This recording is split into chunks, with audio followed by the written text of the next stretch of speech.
entonces era más... Lunes 27 de diciembre, último lunes del año, créalo o no. Pasó muy rápido el 2021, casi como si no hubiese existido para algunos.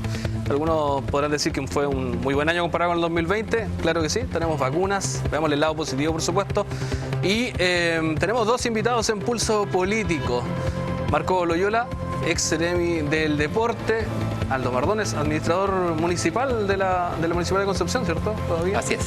Los dos fueron candidatos a diputados, después ya vamos a estar hablando de aquello. No les fue tan bien. O sea, les fue bien, pero no lograron el objetivo final. Así pero experiencia sumaron, por supuesto. Gente joven, dicen por ahí, así como el presidente. A propósito del presidente, vamos al primer tema. Elecciones con importante participación. ¿Cómo notaron eso ustedes? Pregunta abierta para quien quiera responder. Aldo, Marco. Bueno, no fue sorpresa. En términos generales, hace un tiempo ya un grado de participación importante. En el último proceso del plebiscito constitucional ya se dio luces de la gana de participar de las personas. Yeah. Fundamentalmente cuando está la posibilidad de debatir y decir temas que no son lo habitual.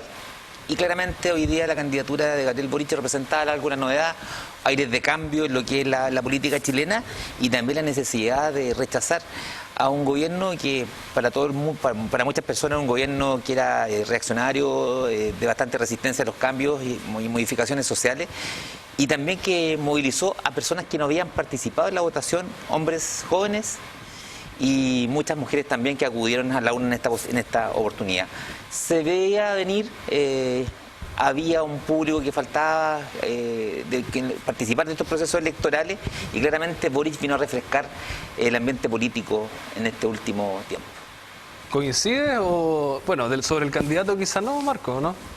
No, yo más diría que creo que aumentó la participación notoriamente debido a que había un ambiente bien polarizado. No. Teníamos candidatos de la izquierda, muy izquierda, y teníamos candidatos muy de derecha. Entonces eso obligaba a no poder tomar caminos intermedios. Y cuando no se toman caminos intermedios y el ambiente se polariza, uno está obligado a tener que tomar una decisión y defender esa decisión. Yo creo que lo que hubo fue una polarización bastante amplia, dada por los dos extremos que había en el espectro político, y esta polarización obligó a que las personas pudieran defender en lo que ellos creían, y también se sabía por la prensa y por las encuestas que Boric tenía ventaja, pero ojo, hasta el último tiempo, las últimas encuestas todavía mostraban que esa ventaja se podía ir achicando con respecto a José Antonio Kast. Entonces la ventaja era tan diminuta aparentemente entre uno y otro candidato que eso hacía que todos sintiéramos el interés de ir a votar porque queríamos realmente voto a voto defender lo que iba a pasar con otro candidato. De hecho se hablaba de que era probable que hubiese una diferencia de un voto por mesa. Cuando está esa situación, realmente a uno lo motiva a ir a votar. Yo creo que la motivación partió más que por los buenos candidatos que habían, que yo creo que los dos no eran buenos candidatos, y lo sigo manteniendo. Yo creo que esta polarización que se dio fue la que llevó a las personas a votar.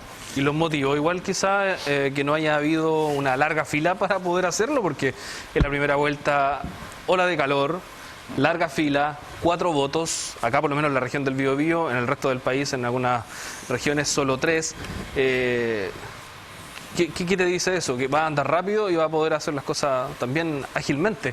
¿Influyó o no influyó? Sí, ¿Cuánto influyó? Yo creo que influyó, o sea, esto fue muy rápido, comparado con la elección anterior, la elección parlamentaria. Yo recuerdo cuando fui a votar, no sé si te pasó, Aldo, pero yo me mandé una cola como 1 hora y tanto. Mi señora estuvo como un poquito más de 1 hora también intentando votar. Y fue una decisión compleja porque el voto era muy largo, las personas se demoraban mucho en la cabina de votación. En cambio ahora la votación era sencilla y la mayoría de las personas ya sabían por lo que iban, así que iban al hecho concreto y después podían abandonar la cabina y el proceso fue mucho más rápido. Creo que eso favoreció también a que las personas pudieran votar. Yo comparto lo último que plantea Marco, pero creo que la candidatura de Boric reflejaba lo que la comunidad o la nación buscaba hace rato, refrescar el ambiente político, que se fueran a consagrar derechos sociales importantes que él fue prometiendo. Por lo tanto mucha gente se sintió motivada también por el programa de Boric, porque en realidad yo no veo que también una radicalización de él como candidato. Cuando hablan de candidato a izquierda, creo que fue una caricatura que trataron de implementar mucho para vincularlo al mundo comunista. Y también esos 50.000 votos de diferencia solamente lo vieron en el comando de de Kast. Por lo tanto, siempre se vislumbró que la diferencia iba a ser mayor, y lo que quiso generar ahí Kast fue en realidad generar esta posibilidad de incertidumbre respecto al proceso electoral y generar ahí la posibilidad de efectuar una reclamación posterior. Creo que eso no le hace bien a la democracia, y creo que efectivamente Kast representa una candidatura bastante anacrónica. ¿Quién hizo mejor campaña de primera a segunda vuelta? Hubo avances importantes de parte de los dos candidatos y generalmente la historia decía que quien salía líder en las primarias obtenía la presidencia, pero en este caso la tortilla se dio vuelta completamente. ¿Quién hizo mejor campaña? Yo creo que en segunda vuelta la peor campaña fue la de José Antonio Kast. La mejor campaña. Él dejó mucho lado, creo que perdió mucho el foco, se dedicó bastante a intentar golpear los flancos débiles que tenía el otro candidato, y eso le quita peso a las propuestas que queríamos escuchar. Kast no era mi candidato, o sea, yo soy súper franco, yo me decidí a votar por Kast casi el último día, pero no participé en las campañas, no participé en la agenda que ellos promovían, ni en los comandos tampoco, porque la verdad es que yo siempre me he mantenido dentro del centro político, tampoco me voy tanto hacia la extrema. Pero también entendía que para mí un gobierno que tiene una alianza fuerte con el Partido Comunista, que tiene una alianza fuerte hacia la izquierda más rotunda, creo que no va a traer beneficios para el país. Espero que Gabriel haga un buen gobierno, espero que tenga un buen equipo, que no pase lo que está pasando hoy día, que incluso sus ministros de Hacienda, sus nombres que él tenía como ministro de Hacienda, que fueron los que construyeron el programa, no quieren participar del gobierno, y eso es una pésima señal. Porque finalmente quienes idean el programa naturalmente deben ser los que lo desarrollen. Sin embargo, tenemos a personas que idean un programa que para mi gusto es un programa bastante populista, que tiene poca concreción, y ese programa llevarlo adelante ahora tiene que ser por el mismo equipo que lo fabricó. Sin embargo, los nombres que él le está proponiendo no están resultando. O sea, eso que naturalmente se decía que al presidente nunca se le dice que no, bueno, lamentablemente al presidente electo ahora le está pasando. Aldo, ¿coincides en algunos puntos o difieras yo creo que del éxito de los nombramientos? Porque claramente es un desafío que es a cortísimo plazo. Yo creo que efectivamente la campaña de Boric fue mejor idea para la segunda vuelta. No. Mientras Kast se fue de viaje a Estados Unidos, Gabriel Boric se dedicó a recorrer el territorio. Yo soy de Lirquén y estuve en Lirquén, un pueblo con 12.000 a 15.000 habitantes, conversando con pescadores, conversando con trabajadores y trabajadoras. Se dedicó a recorrer cada una de las zonas del país, además con un equipo que efectivamente acertó, pese a la incorporación de Isquia, la expresidenta del Colegio Médico. Creo que fue un acierto, que efectivamente ella le puso una visión de realidad, de territorio y de corduras en el área, por ejemplo, en vincular el área de la salud. La apertura de Boric también a otros mundos. Él habló con otros partidos políticos, tuvo la capacidad de dialogar y ampliar su votación, conversando con el presidente Lagos, también conversando con la expresidenta Michelle Bachelet. Creo que fue un acierto que tuvo ahí Gabriel Boric versus las diferencias donde casi, ¿qué hizo? Se arrinconó más a la derecha. El equipo parlamentario del Partido Republicano no lo acompañó en esto, porque en realidad hubo una serie de declaraciones que fueron desafortunadas. Creo que fue hubo más certezas que errores en la candidatura de Gabriel Boric, que finalmente marcó la diferencia de muchas personas que estaban en realidad indecisas hasta ese momento. Marco, una pregunta, a ver, ¿cuál Boric te gusta más? No cuál te gusta menos o cuál no te gusta. ¿Cuál te gusta más? ¿El de la primera vuelta o el de la segunda vuelta? Yo creo que el Boric de la primera vuelta representaba lo que él es, lo que él quería hacer. El Boric de la segunda vuelta fue un Boric que fue tironeado hacia el centro, sacándolo de lo que realmente es. ¿Pero cuál te gusta más? Yo creo que a mí no me gusta ninguno de los dos. No, pero, la verdad es que me gusta pero más uno tendiente uno al centro. Siempre me va a gustar uno más tendiente al centro.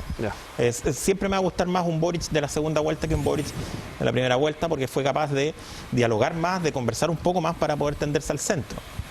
Sin embargo, me preocupa desde las declaraciones que ha tenido después de asumir que es un Boric que se dio la vuelta para conseguir los votos hacia el centro y después está volviendo a resguardarse. Pues insisto, yo creo que el tironeo del Partido Comunista, que lo va a tratar de mantener fuerte hacia la extrema izquierda, va a ser muy, muy fuerte, muy potente dentro de su gobierno.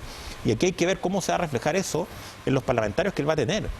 Pero sí, contestando a la pregunta, yo creo que me gusta más el Boric tendiente a la segunda vuelta, más dialogante, un poco más hacia el centro, dejando de lado sus ideas radicales para poder conversar con las ideas que hablan con todo el espectro político. Y creo que lo va a necesitar, porque hoy día, sabiendo cómo está el Parlamento, de equilibrado, él va a necesitar sumar muchos más votos y abandonar un poco la propuesta que tenía al principio. Aldo, ¿qué gas te gusta más? O sea, ninguno. Me voy a decir ninguno. No, ninguno, pero hay uno que debe gustar un poquitito más que el otro, o tiene ese tinte. Allá se la jugaron al otro lado. O sea, no quería decir que ninguno de los dos. No me la puedo jugar por una candidatura que jamás hubiese pensado en votar por él. ¿Te fijas? Porque Kast para mí representa lo que es la derecha más. Pero mirándolo desde afuera. Es que no, yo creo que no cambió. Simplemente fue de la segunda vuelta fue una caricatura de lo que quiso representar para tratar de llamar a votar por él.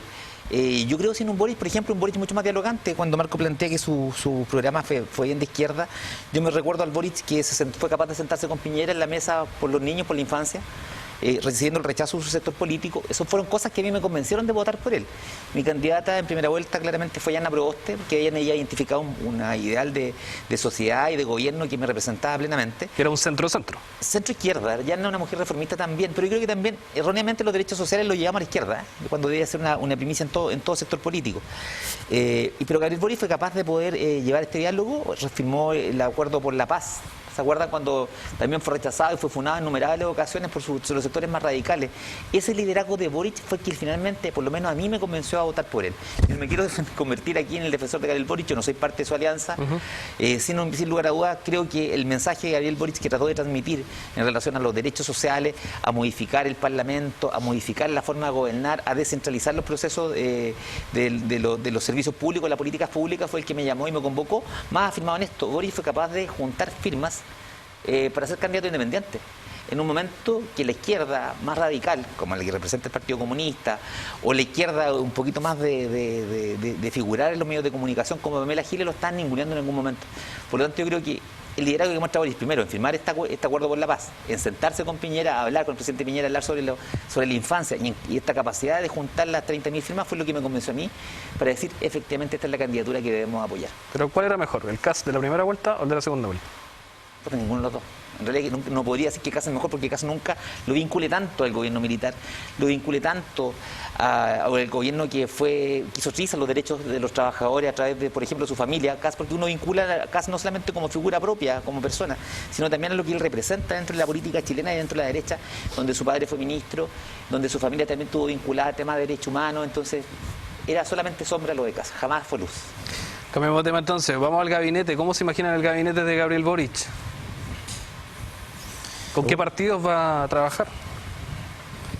Es una buena pregunta. Yo creo que Boric va a necesitar a los partidos de centro izquierda, que los va a incorporar. Creo que sería la mejor negociación que él pudiera tener para atender un gobierno próspero y poder conversar con todo el espectro político.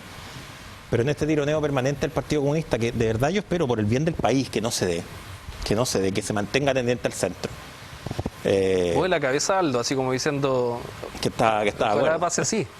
¿Sí? Sí, pero no lo digo por incorporar un gobierno de Boric. Yo creo que hay que incorporar, me refiero no solamente al Partido Comunista. Yo creo que el Partido Comunista representa efectivamente un ideal de sociedad que no nos representa a todos los chilenos, que efectivamente es parte del conglomerado de Gabriel Boric, pero hay un mundo de centroizquierda que está accediendo al llamado, que es el Partido Socialista, el Partido Liberal, el Partido por la Democracia. ¿Y qué rol va a tener la DC ahí entonces? En lo personal, yo creo que vamos a ser colaboradores de la reforma que Chile necesita, pero también va a rechazar cualquier acción que sea de carácter populista o que no represente los intereses de nuestra sociedad. Creo que es un elemento que la democracia cristiana va a ser un gobierno colaborador.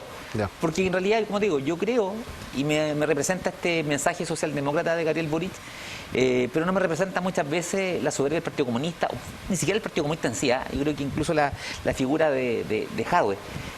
Creo que los personajes de centroizquierda del mundo independiente, de la academia, que participaron en el proyecto de gobierno de Gabriel Boric, como plantea Marco, pero que no están en el gobierno, debiesen incorporarse a ser parte del gobierno, pero ojo, no lo hacen simplemente por el temor. Lo hacen porque ellos representan al mundo académico y su fuerza, lo han dicho ellos mismos, no está en la visión política, en esta capacidad de negociar, sino está en el proceso de crear un ideal de sociedad, un ideal de proyecto político, para que puedan ser plasmados por personas que tengan un poquito más de cintura o manija política. Marco, te interrumpía porque, claro, veía el gesto de como coincido contigo. Retomando la idea, es interesante la forma en que se va a armar este gabinete. ¿Crees que llamaría a alguien de Bópoli o no? Yo no creo que haya alguien de Bópoli en el gobierno. Nosotros nos definimos, de hecho, dentro de la segunda vuelta, que no íbamos a trabajar en el comando de CAS, que no íbamos a participar activamente y no íbamos a formar parte del gobierno de CAS, que eso es muy importante, porque no queríamos transar los ideales políticos de Bópoli. Bópoli quería mantenerse dentro del centro, bien contenido dentro del centro, y sabíamos que CAS era mucho más tendente a la derecha y preferimos retrotraernos hacia nuestras bases. Esto fue una consulta nacional a través de nuestra Asamblea Nacional, hubo una votación y todos los miembros de nuestro partido votaron de que nos íbamos a mantener lejos de la campaña y lejos del gobierno de José Antonio Kast. Y por lo mismo, yo estoy de acuerdo con Aldo, en eso concordamos. Yo creo que, a ver, primero no me gustaría estar en los zapatos de Gabriel Boric. De repente, personas jóvenes como nosotros, que toman un éxito así de abismante, rotundo, hay veces que están parados al borde de la línea y te ves un poco empujado a atravesar hacia el otro lado de la línea. Eso realmente es lo que puede pasar con los presidentes. Muchas veces no creen que van a pasar a las siguientes vueltas y puede que partan con expectativa baja, pero a veces son empujados a tomar estas posiciones y es bastante complejo. Yo espero que Gabriel Boric tenga el liderazgo suficiente para poder traer a las personas de centro izquierda a su gobierno, para poder llevar este gobierno un poco más al centro, porque yo sí estoy de acuerdo en que en todos los años en que ha gobernado la concertación de la derecha se ha avanzado muchísimo. Si recordemos la historia, nosotros tenemos uno de los premios mundiales que nadie más tiene en la historia del mundo.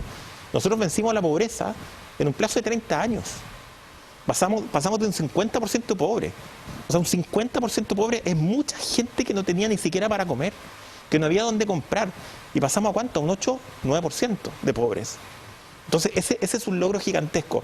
Y ese no ha sido solamente un logro de la concertación por sí sola, sino que ha sido un logro en conjunto, porque se han aplicado políticas de Estado que han estado más tendientes al centro, que han podido conversar con todos para poder construir gobierno, poder construir gobernabilidad y hacer que el país avance. Yo espero que se dé esta misma tónica, que Gabriel sea capaz de conversar con las personas del centro izquierda para poder incorporarlas también como fuerte, como potente en su gobierno. ¿Por qué? Porque lo que espero es ver un gabinete de Gabriel Boric donde no solamente estén los de su partido, que es un partido pequeño, los del Partido Comunista fuertemente, porque las ideas que van a lanzar para Chile son ideas bastante peligrosas.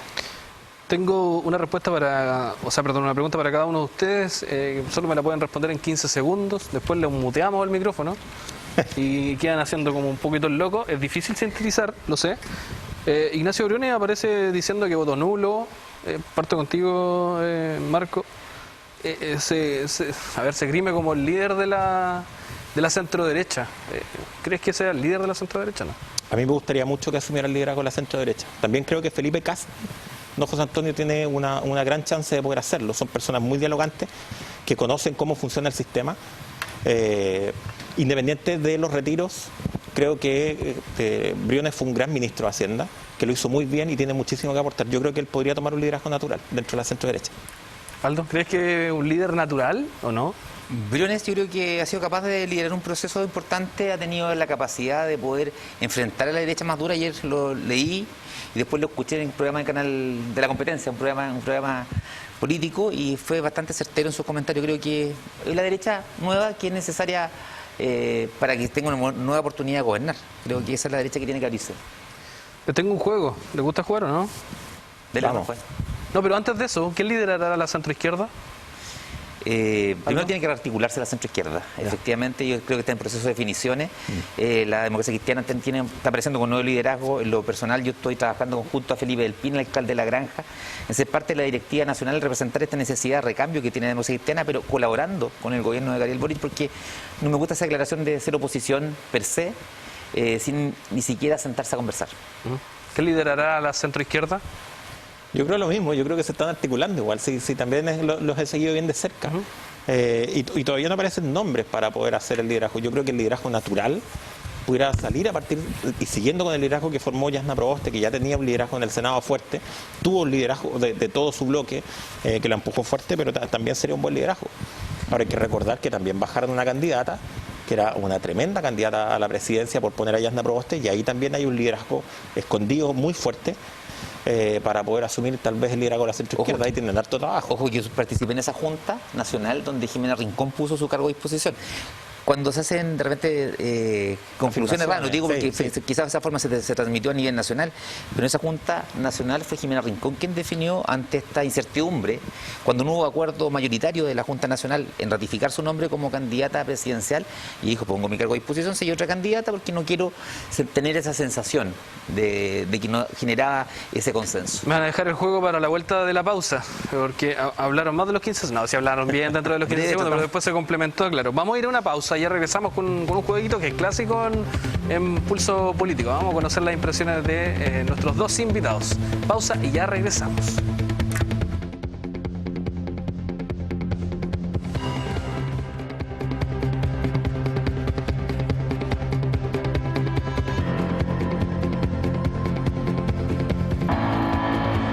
Hemos vivido una sequía de más de 10 años ya, lo que ha provocado que muchas familias han tenido que salir desde el campo a la ciudad, en especial en las regiones del norte, porque ya no tienen agua. Quise venir a estudiar al campus Chillán porque me da un enfoque más cercano al agricultor o a la gestión de recursos hídricos, que era lo que yo me quería dedicar. Sentía que Ingeniería Civil Agrícola tenía un mayor impacto en las personas por la gestión de recursos hídricos. Y de hecho ahora estoy trabajando en poder generar soluciones a largo plazo para que tanto agricultores o como familias tengan la disponibilidad de agua que ellos necesitan. Poder repartir de mejor manera el agua. Creo que eso es súper importante para las próximas generaciones. Soy Carla Rodríguez, tengo 24 años y estudio Ingeniería Civil Agrícola en la Universidad de Concepción, Campus Chillán.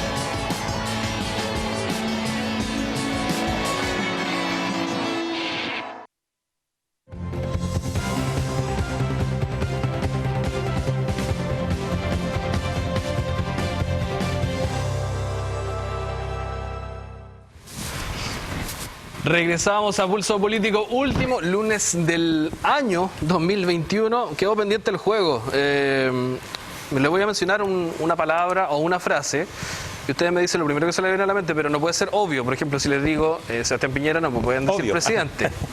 Claro, no me pueden decir presidente porque no me pueden decir mandatario tampoco, sino que otro adjetivo. Puede ser un adjetivo, puede ser, no sé, alguna cualidad que quieran destacar, pero es solo una palabra. Así que vamos con la ronda. ¿Quién quiere partir? Parte tú, yo partí antes. Vamos. Me la tenía calculado. Y no, yo partí antes, no me toca a mí. Tengo 15 segundos para responder, ¿cierto? Ya, vamos. En la palabra, ¿cierto? En la palabra nomás y el concepto rápido de lo que se les viene a la mente. Incendios forestales. Causados por el hombre. No, en una palabra. Solo Tragedia. Una palabra. Aldo, incendios forestales. Falta de planificación. En una palabra. Pobreza. Seguimos contigo, Aldo. Omicron. No me vas a decir pandemia, ¿no? Atención. Omicron, Marco Loyola. Miedo. Sigo con Marco. Asamblea Constituyente. Circo. Aldo, Asamblea Constituyente. Oportunidad. Aldo, José Antonio Kast. Sombras. José Antonio Kast, Marco. Derecha. Gabriel Boric. ¿Cómo podría resumir extrema izquierda en una palabra? O sea, izquierda. No, que es un poquito obvio. Pensemos en otra un poquitito más alejada de como la obviedad. Populismo. Aldo. Esperanza. Okay. La esperanza le ganó el miedo, decían por ahí el otro día. ¿Esta nació, no? Yo creo que sí, porque fue la campaña que se fundó en el terror. Y No. por parte, fundamentalmente parte de la derecha, los comentarios tanto de Kast como de personeros que representaban la candidatura de él, generaron ese ambiente de guerra, de posiciones extremas, de vuelta a Chile a la pobreza, al mundo casi de la URSS. Yo creo que en nuestro país da para muchas cosas, pero no para llegar a un desgobierno o una falta de liderazgo que genere pobreza en nuestro país, más de lo que hoy día tenemos este nivel de desigualdad. Marco apuntaba bien, Chile disminuyó la pobreza, pero bajo este gobierno también ha aumentado los índices, por ejemplo, de desnutrición, producto de la pandemia. Aumento de campamentos dentro de este gobierno también de Sebastián Piñera, por lo tanto quedan muchas brechas porque hemos normalizado formas de vida, hemos normalizado las listas de espera, hemos normalizado que la gente se muera esperando atención médica, hemos normalizado el tema de las pensiones, hemos normalizado la delincuencia, el tráfico de drogas, porque nos acostumbramos a cierta forma de ver el país. Creo que es necesario generar este recambio y los 8 millones y fracción de chilenos que fueron a la urna claramente así lo demostraron. Marco, ¿qué te pasa cuando digo la esperanza le ganó al miedo? Yo digo que mucha gente tiene esperanza. Dije que había una silla con preguntas más complejas que otras. Sí. Marco se sentó ahí en la compleja. Sí, no, pero yo creo que mucha gente tiene esperanza y la verdad es que la esperanza es lo que te mueve. ¿Pero cómo votar. estaba el eslogan? ¿Estaba bueno o estaba más o menos? No, es un gran eslogan, definitivamente. O sea, sí, es un gran eslogan. Pero... Yo tenía uno para casa, pero no se lo alcancé a vender. ¿Cuál? No, Pregunta porque compleja, ¿cuál? No, porque después me van a tildar, no pasa nada, no. Después del programa lo comentamos. Pero claro, solo así como eslogan, no, porque igual era súper bueno, pero la esperanza le ganó al miedo está increíble a mi parecer. Sí, o sea, sí. Aprovechó el contexto muy bien. Sí, claro que sí. Ahora, Un eslogan gana campaña, ¿no? yo creo que no solamente el eslogan, sino que tiene que ver con el poder de convencimiento que tenga una persona para poder atraer a sus votantes. Tiene que ver con su comportamiento, con la forma que aprende. Son muchos los factores y no es uno solo, no es solamente el eslogan el que te haga ganar. Como bien decía Aldo, el visitar territorios te puede hacer ganar, a lo mejor el salir fuera de Chile te hace perder. Son todos los stakeholders de todos estos sistemas externos que son tan variables y tan variados son los que finalmente un candidato tiene que asumir, poner en orden y empezar a jugar para inclinar la balanza en todos estos subsistemas para que la votación se pueda dar como se va a votar. Ahora, si bien Aldo decía, efectivamente la desnutrición infantil subió durante este gobierno, pero también hay que decir que estamos presentes, estamos dándole frente a una pandemia con todo lo que se involucra, y eso obviamente la pandemia ha traído pobreza no solamente en Chile, sino que ha traído pobreza en el mundo, ha traído problemas de salud, sobrecargo de los sistemas sanitarios. Yo era kinesiólogo. Marco defiende la posición de gobierno, sé que fue un hombre de gobierno, pero Piñera ganó plata en época de ser presidente de la República. Fueron los pocos afortunados en Chile que aumentó su riqueza mientras la pobreza aumentó. Eso te da el índice de desigualdad que existe en este país, donde el gobierno, la autoridad y parte del mundo político no ha puesto el énfasis. Yo creo que es el discurso que yo le tengo miedo, al discurso de, y quiero ser súper responsable con lo que voy a decir porque lo voy a tildar de una forma que a lo mejor no va a ser muy agradable. Yo creo que hay cierta sociopatía hacia las personas que les ha ido bien en la vida. Y esta sociopatía ha sido fuertemente impulsada por la izquierda. A decir, si a ti te ha ido bien, tú tienes que disminuir tus ingresos para que nosotros podamos tener más. Eso es falso, Marco. Yo no apunto la sociopatía hacia el esquema de las ISAPRES, de la AFP, que definitivamente es un sistema que por cualquier gobierno tiene que ser regulado, que no pueden haber tantas utilidades. Yo lo comparto absoluta y transversalmente. Eso es un tema transversal. Y que, Marco, cuando el presidente aumenta su fortuna en cientos de millones de dólares, habla de la gran desigualdad que existe en este país. Es que eso puede ser los más ricos siguen está hablando de uno de los hombres más ricos del mundo y efectivamente tiene valores que pueden crecer. Donde aumenta su fortuna, se enriquece, mientras la mayoría de los chilenos sufren de la pobreza, tienen que recurrir a su 10%, y no es que ganen más plata ellos, es que ellos no quieren hacer las reformas que este país necesita. No estamos contra eso. Estamos en contra de aquellos que evaden, que eluden impuestos o que usan astucia para no contribuir a un crecimiento equilibrado en nuestro país. Chile es uno de los países más desiguales, no lo digo yo, lo dice la UDE, lo dicen estudios internacionales. Y mientras esa brecha no disminuya, Chile tiene que seguir cambiando. Ojo, Chile sí, es un país que tiene desigualdad, pero es un país que tiene uno de los mayores ingresos per cápita de América Latina. Pero uno de los países más caros del mundo también.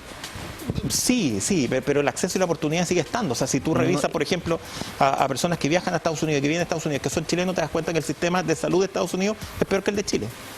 Y Chile gasta un quinto de lo que gasta el sistema estadounidense en salud.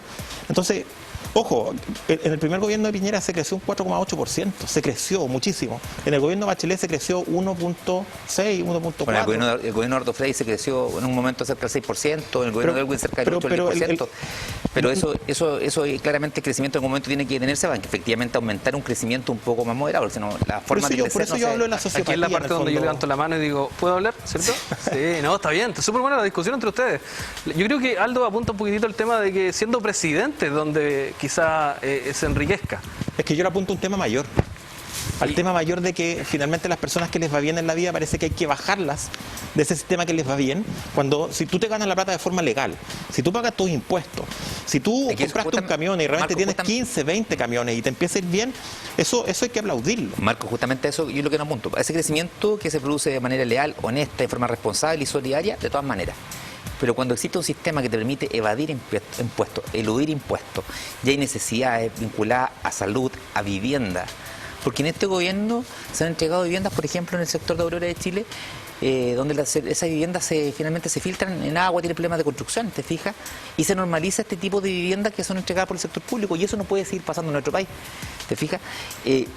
Eso es lo que va la crítica, a la forma que crece para algunos, porque cuando tú hablas de lo que les va bien en la vida, no estoy conversando del comerciante de Concepción, estoy hablando de las grandes riquezas de nuestro país que equivalen al 1% de la población y que tienen el 90% de la riqueza de nuestro país. A esa riqueza pero que tú sabes que la subida crece... de impuestos que trae Boric ahora a los combustibles y otras cosas van a afectar efectivamente a las personas que están en el intermedio, no solamente a las grandes fortunas.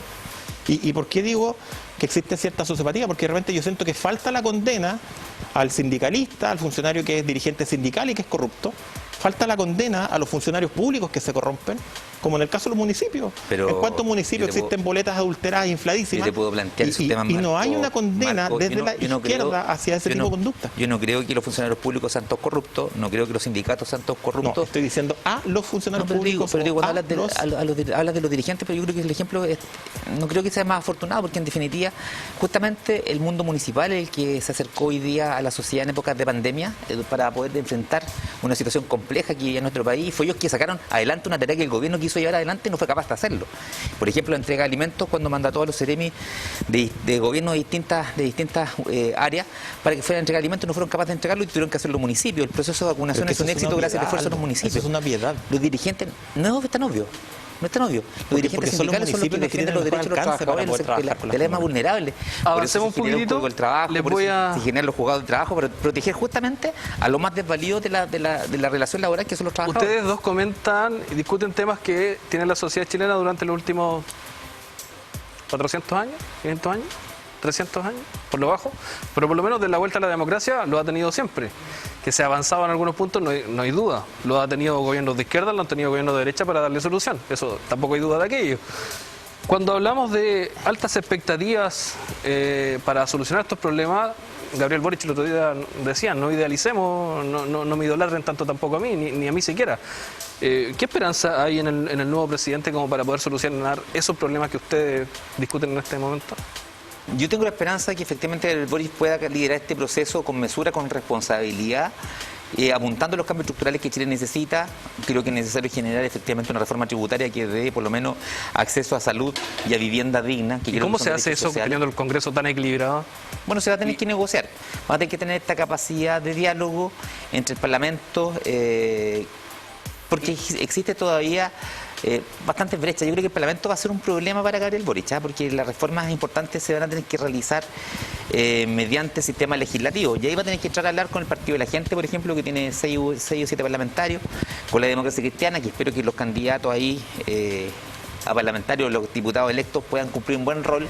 Entre ellos ahí mi camarada Erika Edo, que también debiese ser un aporte en las transformaciones que Chile necesita. Necesita un Parlamento que en realidad no apunte a la izquierda, sino que simplemente apunte a dar o consagrar derechos sociales tan básicos: salud, educación, vivienda y pensiones dignas. Yo creo que son pilares fundamentales para una sociedad. Marco, perdón, pero ese es como el discurso que tenían los pingüinos al principio, que querían educación gratis, de calidad, y me falta uno.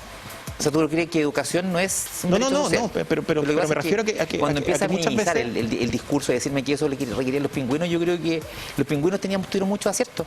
Sí, y por supuesto efectivamente, que sí. cuando te piden educación, que no hay educación y que se basa simplemente en una diferenciación de una educación de calidad por los recursos que Pero hoy día, ¿tú crees que tienes educación pública, gratuita y de calidad?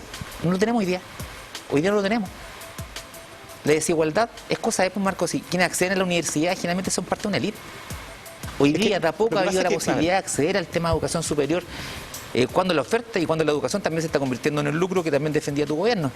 Entonces te fijas cuando hay derechos sociales que están vendiéndose, en definitiva, como en un negocio de la esquina, como es la educación y salud, el sistema de pensiones, detrás de las pensiones están las ISAPRES también, que se han ocultado un poco en las grandes utilidades, y este gobierno es el que ha atacado esas grandes reformas. Y en ese caso, Marco, como tú eres parte de esta coalición, tienes que hacerte cargo también de ese pensamiento que hoy día está liderando un gobierno que está siendo súper resistente a las reformas sociales. Marcos, ¿crees que avanzaremos sobre la idea de este presidente electo, de Gabriel Boric, teniendo en cuenta el Congreso, por ejemplo? ¿Tan equilibrado? Porque para generar cambios, por lo menos en el sistema actual, aislándose un poquito de la convención, porque quizás muchas cosas van a cambiar con la convención, pero van a necesitar del Congreso, y del Congreso está bastante dividido, y Gabriel Boric no pertenece tampoco a las grandes fuerzas políticas de nuestro país. Entonces, ¿crees que con la idea de poder hacer cambios profundos se va a poder materializar teniendo en cuenta el Congreso, así como está? Yo creo que le va a costar. Estoy de acuerdo con Aldo, ¿no? Que le va a costar mucho. Que va a tener que llevarse, de nuevo insisto, a gente de la centroizquierda para que puedan dialogar, que probablemente van a tener que conversar con la gente del Partido de la Gente. Eso está claro. Va a tener que conversar. Pero va a ser difícil. Va a ser difícil porque hoy día el Parlamento está dividido. Y yo no creo que sea malo que el Parlamento esté dividido. Yo creo que este país se tiene que mover entre las izquierdas y las derechas. ¿Por qué? Porque finalmente los dos sistemas quieren lo mismo, quieren lo mejor para Chile, quieren disminuir la pobreza, quieren mejorar los estándares de educación, quieren que las personas tengan más riqueza, que tengan mejor acceso a la salud y a otras cosas. Los dos sistemas quieren lo mismo, tanto la izquierda como la derecha. El tema es cómo llegamos a ese ideario. Si llegamos a través de un espectro más económico, si llegamos a través de un espectro más social, pese a que generalmente todo esto tiene que ver con la reforma social, etcétera, se lo lleva muy fuerte la izquierda. Entonces, deberíamos tener expectativas muy breves en Gabriel Boric, ¿o no? Yo creo que la va a tener muy difícil.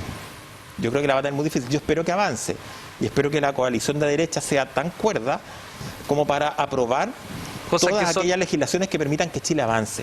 Porque en eso sí tenemos que ser cautos y tenemos que ser certeros. En Evópolis nosotros lo que más queremos es el bienestar de las personas, y por eso no nos cerramos a las ideas de izquierda.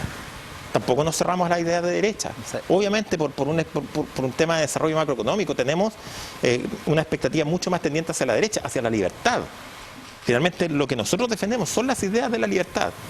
Y la libertad, casi hay un solo camino para poder conseguirla. Yo no sé cómo van a lograr esa gran reforma, porque Luciano Cruzco, que ha sido resistencia, y es vocero de Evópolis. El ministro Briones tampoco estaba muy llano a establecer este ingreso familiar de emergencia.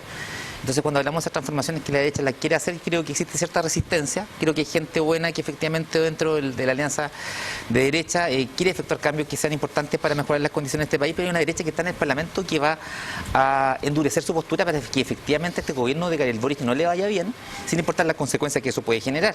En primer lugar, si lo está haciendo Iván Moreira, a través de un discurso incendiario que lo escuché el día de ayer. Y por otra parte, cuando Marco dice convención constitucional es un circo, creo que eso es faltar un poco el respeto igual a la comunidad que participó y que quería en ese proceso, Marco. Porque más allá que estemos de acuerdo o no con la convención constitucional, creo que Chile se merece una carta magna que te acorde a nuestros tiempos, que aprendamos a que las cosas se tienen que hacer en democracia, porque es una constitución que se generó en la dictadura militar, en los tiempos de aberraciones de nuestro país. Independiente de eso, yo no veo a Alemania que se esté manejando una constitución de Hitler, ¿me entiendes? O de España de Franco. Yo creo que hay que efectivamente acostumbrarnos a la democracia, a la participación, y hoy día la Convención Constitucional tiene actores que representan la realidad de Chile, la diversidad que este nuevo Chile tiene, y que tienen que aceptar las personas más conservadoras de este país, que este gobierno, que Chile se tiene que construir con todos. Aldo, ¿vamos a tener menos pobres después de la Constitución? Yo tengo ¿Vamos a tener esperanza, más acceso a la salud? yo tengo esperanza que efectivamente eso pase. ¿Y tú sabes cuántas constituciones se han reformado en América Latina? Como para saber si es que realmente avanzaron después de la Constitución. ¿Tú realmente crees que la Constitución va a ser un cambio? Perdón. Pero si vemos países que han cambiado su Constitución, Argentina cambió su Constitución, veamos a qué lo llevó Argentina. O sea, el peronismo en Argentina ha sido un fracaso rotundo. Argentina, el país más rico del mundo, pasó a tener uno de los más altos índices de pobreza hoy día, no el más alto, pero un gran índice de pobreza en América Latina. Con una inflación importante. Una inflación importante, entonces el camino de Argentina, el camino de Brasil con cambio constitucional, no generó más riqueza, no generó más empleabilidad, no generó mayores estándares de educación. En Bolivia, otro caso, en Ecuador. Miremos las constituciones de América Latina, si algo tenemos que aprender de la historia de América Latina y la historia del mundo. Cuando se han hecho cambios constitucionales así de importantes, mediante este mecanismo no se han llegado a los resultados requeridos. ¿Por qué debería ser diferente ahora? Cuando tenemos constituyentes que mienten para salir electos, cuando tenemos una constitución que es capaz de cambiar las reglas del juego por la que mucha gente votó para que se hiciera, ¿qué va a pasar ahora? ¿El referéndum de salida va a ser también revocado? O sea, eso ¿vamos a seguir defendiendo la constitución si es que eso pasa? O sea, ¿tú prefieres defender una constitución del 80? Oye, pero si es la más reformada de la historia de Chile. No existe. Un tercio, tú eres abogado, tú sabes mejor que esto de yo, no nos engañemos. Principio restrictivo, acuérdate que la derecha es la que acudía al Tribunal Constitucional para frenar los procesos de cambio en nuestro país. Pero si tú sabes que eso se cambia con leyes.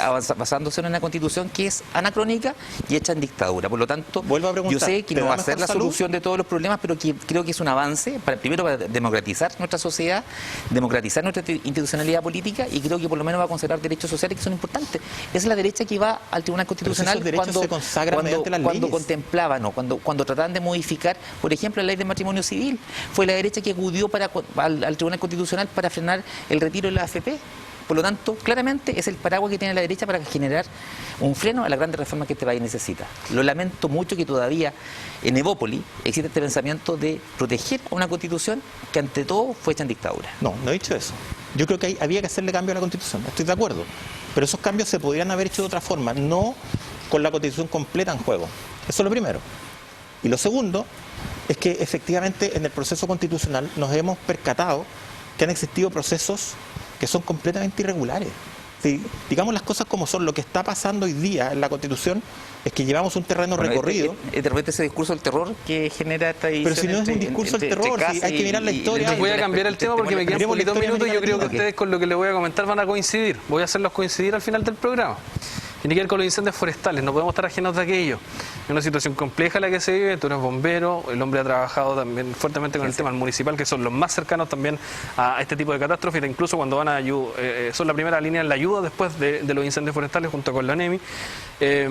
Trabajamos junto con los bomberos, CONAF, Grupo de Emergencia. No sé por qué no hemos encontrado una emergencia, sí, totalmente. Ya, entonces, lo uní de nada por unirlos. Yo soy más centro que todos ustedes, una cosa así. Marco, la situación de los incendios forestales es muy breve, muy corto tiempo. Tienes una experiencia sobre lo complejo que es, cómo visualiza la situación para los próximos meses. Ya, mira, ni siquiera entramos recién al verano y la situación ya es compleja. Tenemos más de 1.600 hectáreas consumidas por el fuego en Quillón, hay amenaza de caza, ya se han quemado algunas que son de vacaciones, pero ¿cómo lo visualiza? Sí, también es complejo, porque todos hablamos de lo que pasa en los incendios forestales, de la prevención, etcétera, pero muy pocos hablan de lo que pasa hacia atrás, de la cantidad de cerros que han colonizado las forestales, de la plantación de pino y eucaliptus que tienen zonas de sequía, zonas de sacrificio hoy día, como Florida, como Santa Juana, como Quillón, que hoy día están sin agua, producto también del gran crecimiento y la gran expansión forestal. El agro dejó de crecer y empezó a crecer la industria forestal a pasos agigantados. Creo que hay ciertas regulaciones que hay que cumplir todavía. Para mí los incendios forestales tienen mucho que ver con eso, con que los terrenos han sido asediados por las forestales en gran medida, que es algo muy difícil de combatir, porque si hablamos del combate al incendio, yo creo que Bomberos está preparado, que la CONAF ahora está más preparada que hace tiempo atrás, pero lo lamentable de esto es que hemos perdido nuestra fauna silvestre, hemos sacrificado nuestros bosques y tenemos una expansión forestal bastante grande, y eso es lo que a mí realmente me preocupa, no solamente por los efectos de los incendios, que son, claro, lamentables, sino que también por lo que trae hacia la sequía y hacia otros problemas adicionales a eso. Aldo, brevemente. Sí, yo creo que comparto casi plenamente el análisis que hace Marco. Creo que falta un poquito de planificación también de parte de la institucionalidad pública. Nosotros como municipalidad tenemos un plan de emergencia, los recursos municipales son súper exiguos y creo que hay que generar más recursos porque CONAF, la impresión que tengo yo desde que lo he abordado como funcionario municipal, es que es una institucionalidad que es muy débil en recursos humanos y también por ejemplo, en maquinaria. Creo que colocar énfasis efectivamente en la regulación de lo que son las forestales en Chile. Como dato, las forestales no pagan contribuciones. Como dato, las forestales están pagando un impuesto que es reducido y que así lo pueden descontar finalmente en sus procesos tributarios. Por lo tanto, creo que colocar el énfasis. La legislación tributaria del área del sector forestal data de los años 70. Y de eso no se ha hecho cargo el Parlamento. Cuando yo quise ser candidato, quise ser parlamentario, justamente fue uno de los temas que había apuntado, le he puesto el ojo efectivamente al tema forestal, porque son ellos que no pagan el agua muchas veces y que efectivamente generan pobreza, cuando tú preguntabas el tema de incendios, en los sectores rurales, porque no solamente se afecta el bosque de la empresa forestal, sino también el bosque que... También el resto de las familias, casa, emprendimiento, ideas, sueños, de todo un poco. Claramente. Chiquillos, gracias por acompañarnos hoy en el último lunes del 2021. Muchas gracias. Nutrida conversación, entretenida a rato, alcancé a buscar un cafecito, volví, no se dieron ni cuenta. Gracias por acompañarnos, por supuesto. Gracias por aceptar la invitación. Gracias, Aldo. Un acto. Nosotros los dejamos y también invitados, por supuesto, a que revivan este programa en www.tvu.cl y en nuestras distintas redes sociales. Gracias por su participación y también por ser parte de este programa. Nos vemos, que estén bien. Chao, chao.